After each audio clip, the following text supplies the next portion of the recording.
खाना छोड़ी तू सारा सोगे तो कुआरे में परसोगे लेके जाई खाना छोड़ी तू सारा सोगे तो कुआरे में परसोगे।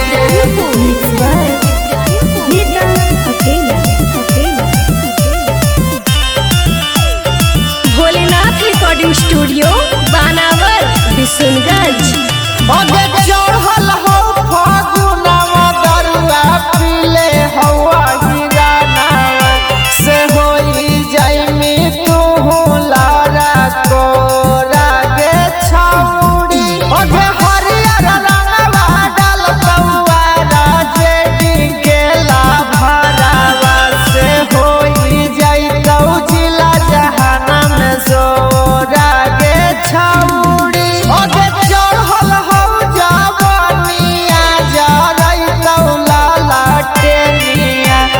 करी दे तौ रातिया से भोरा गे छौड़ी ओढ़े हरियर रंगवा डाल तौआ राजेडी गेला भरावा से होई जाई तौ जिला जहानम सोरा गे छौड़ी।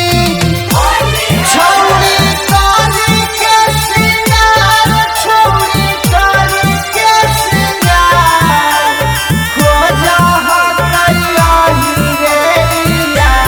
छौड़ी करी के सिंगार खोजा हतैया हीरेया। फागुना महीनावा बड़ी हो बहु बेहाया गे ढोढ़ी में लगा के लाला पियर कर तौ साया गे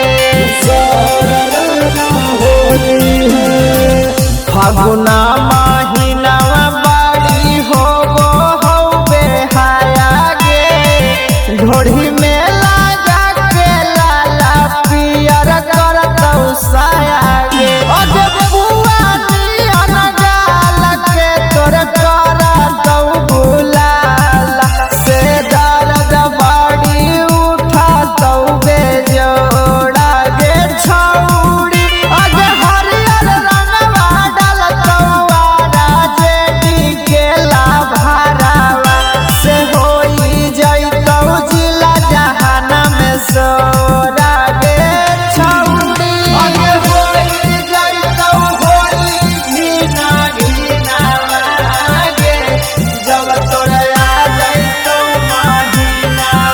अरे छुए लगतौ लहंगा से पसीना